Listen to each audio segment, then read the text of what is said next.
What do you think these scenes have in common? It is often an unseen and seamless effect being employed here to create an illusion, and it has been used a number of times in the Bond films. Today's episode of 00FX is all about the art of matte painting, the painted representation of a landscape, set, or distant location that allows filmmakers to create the illusion of an environment that is not present at the filming location. Historically, matte painters and film technicians have used various techniques to combine a matte painted image with live-action footage.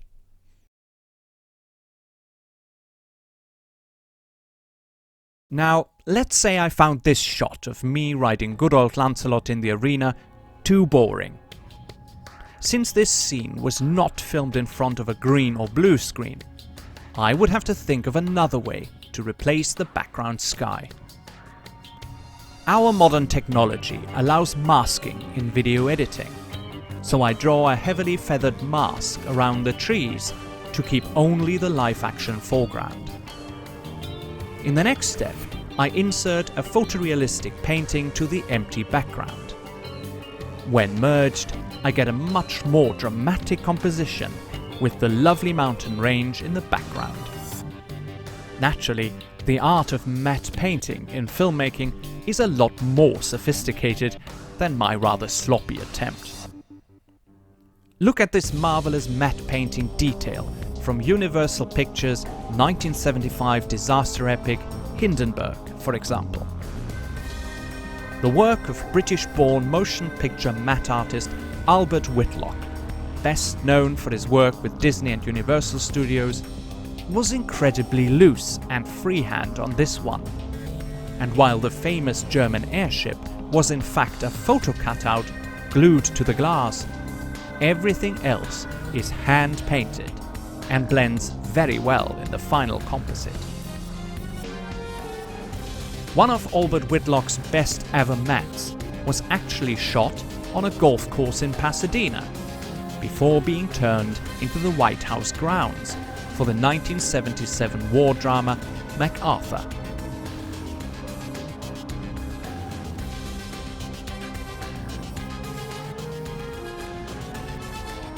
Back in 1971, Whitlock was personally called on by legendary production designer Ken Adam to supply matte paintings for the seventh film in the Bond canon, Diamonds Are Forever, which was partly filmed in Las Vegas from April 1971 onwards. The Las Vegas International, today known as the Westgate Las Vegas Resort and Casino, served as the exterior for the White House Hotel and Casino, owned by billionaire Willard White in the film. Whitlock extended the facade with a photorealistic matte painting that added a higher building part behind the actual structure, making it larger and much more impressive on screen.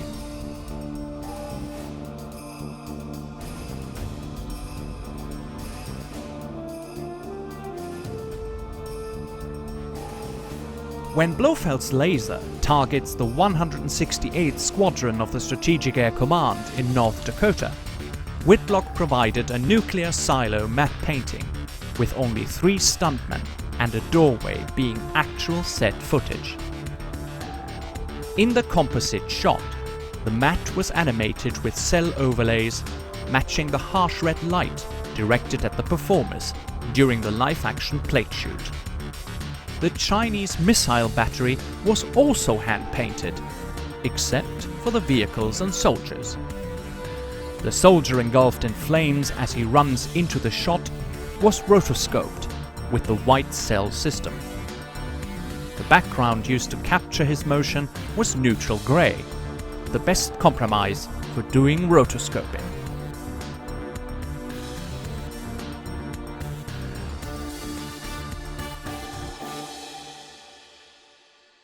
Let's go back to the beginnings of Bond, to 1963 and the second film From Russia with Love. Would you have guessed that this scene uses a matte painting? It does. In fact, The entire ceiling, as well as the columns on the sides, are a matte painting by Cliff Cully, head of Pinewood Studios' matte painting department in the 1960s. Cully was tasked to close the splendid chess set on Pinewood's D stage with a ceiling in order to hide studio lighting and rigging, allowing for a wider shot. For a quick comparison, let's look at the 24th Bond film Spectre and the impressive meeting room of the terror organization by the same name, where you can see all the studio lights and rigging above the set in this behind-the-scenes still. To get rid of this ceiling, you could simply adjust the frame to get only the relevant portion of the room and use it in the final film.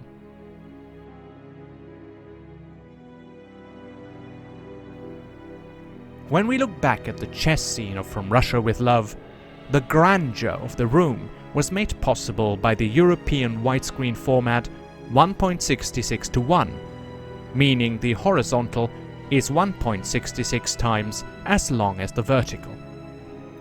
Dr. No and Goldfinger also used this format until Thunderball was the first to use 2.35:1 CinemaScope. If I were to apply a CinemaScope frame to this scene while also enlarging the image, the grandeur of the room would be lost. So the only way to get rid of the studio lights and rigging was to insert a matte painting to provide the beautiful ceiling audiences could admire in the final film.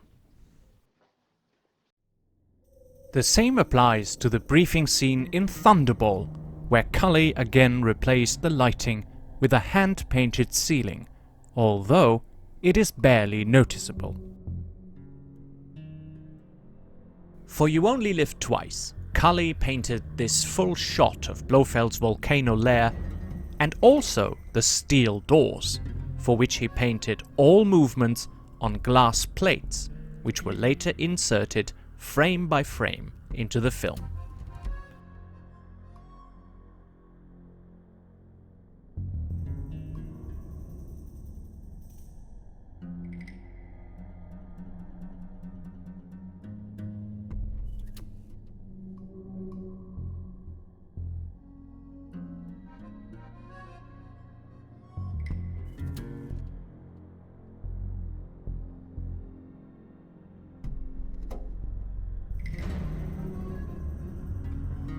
The shot in which Bond steps onto the steel door was also a complete matte painting, except for the part where Sean Connery is walking.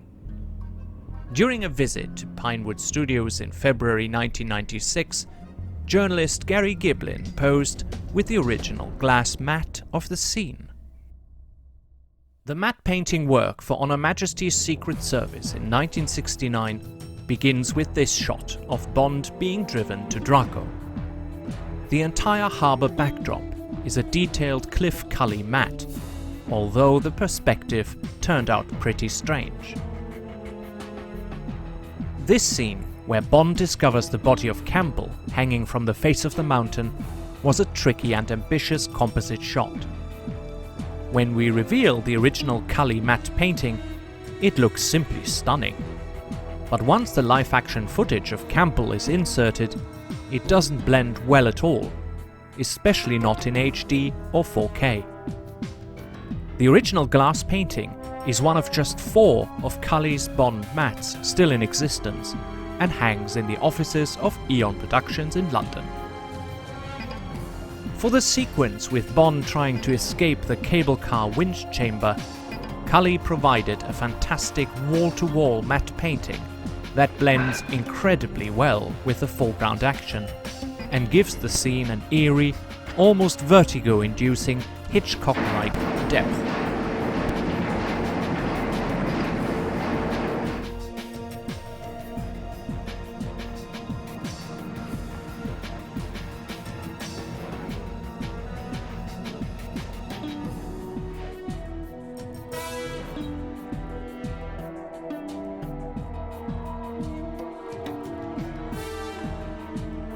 Finally, the thrilling ski chase includes 2 quick cuts of Bond hanging on the edge of the cliff, with a village painted on glass in the valley below. You can clearly see the mat moving when the footage is enlarged.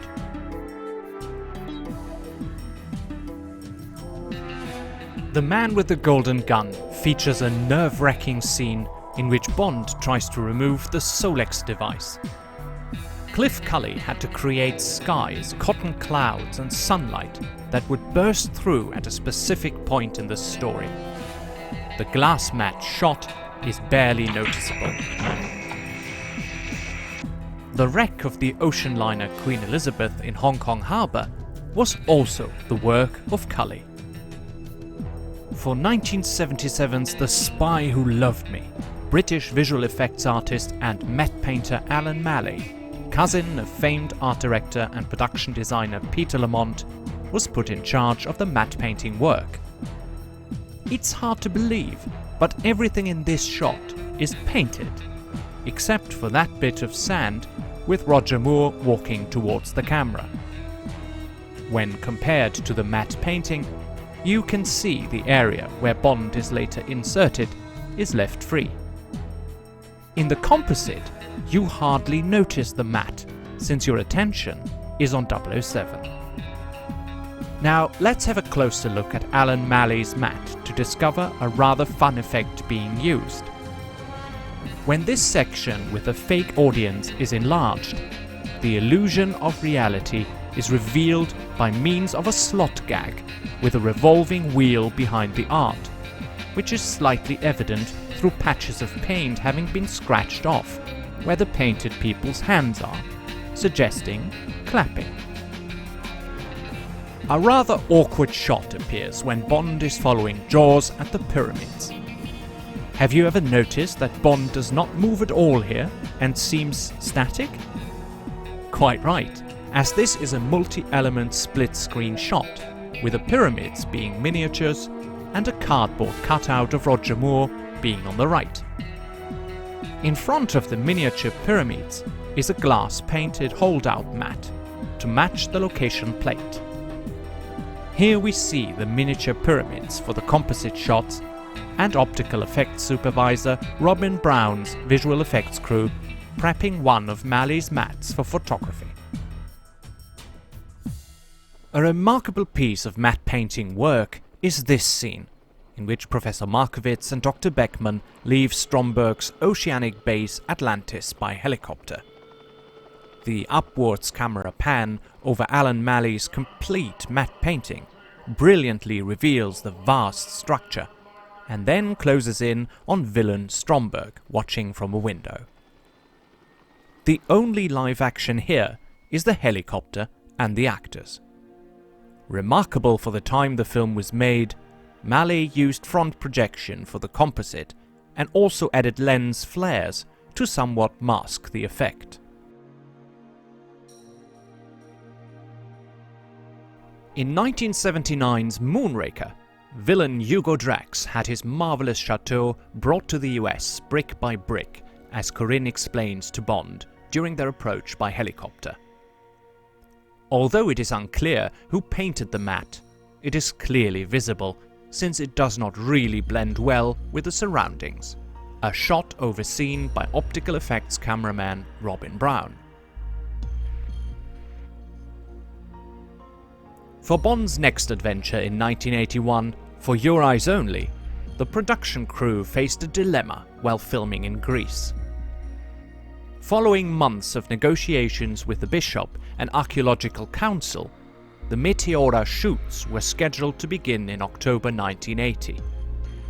The abbots, however, were strictly against filming the interiors of the monasteries, despite the towns of Trikala and Kalambaka protesting the decision.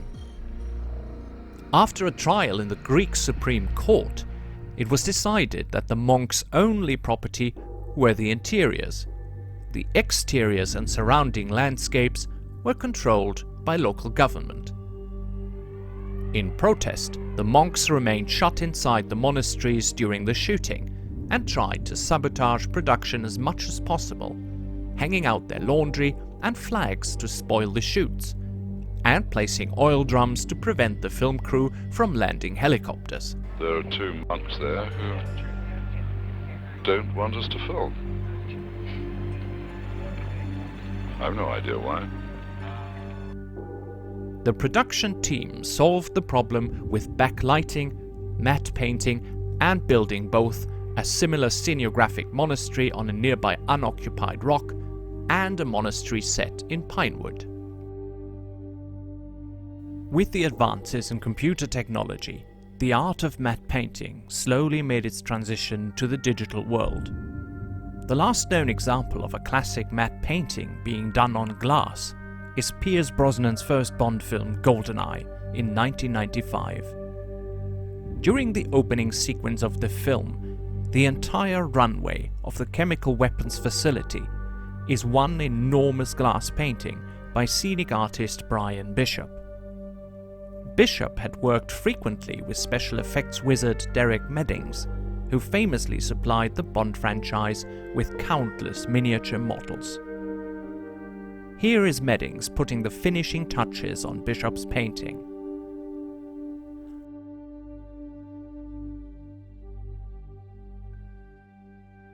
Another matte painting is used in the same sequence when Bond follows the plane on the motorcycle.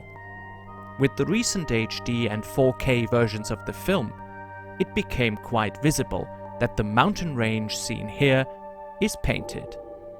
You can even make out poles on the left and right that held the green screen in place.